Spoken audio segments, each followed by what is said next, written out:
जब वो शैतान मोरगॉथ हमारी दुनिया की रोशनी छीनने आया, तब हमने विरोध किया और एल्फ की सेनाएं जंग के मैदान में उतरी।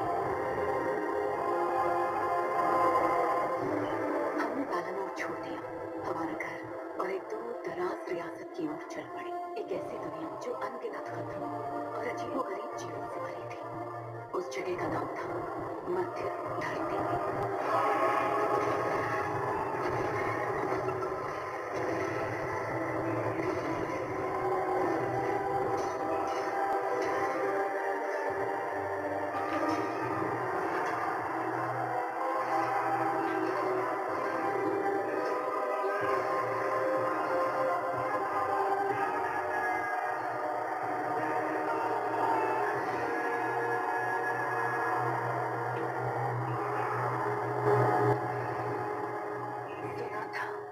जल्द खत्म हो जाएगा, पर उस जंग ने मध्य धरती को तबाह कर दिया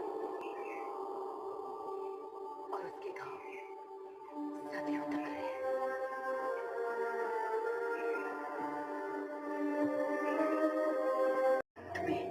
मोरगॉथ की हार तो तय थी, पर लाखों घर उजड़ने के बाद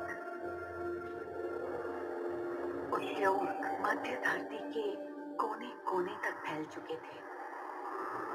उनकी तादाद दिन ब दिन बढ़ रही थी और ये सब कर रहा था एक निर्दयी और शातिर जादूगर, मोरगॉथ का सबसे बड़ा शागिर्द, जिसका नाम था सावरॉन। मेरे भाई ने उसे ढूंढकर खत्म करने की कसम खाई थी,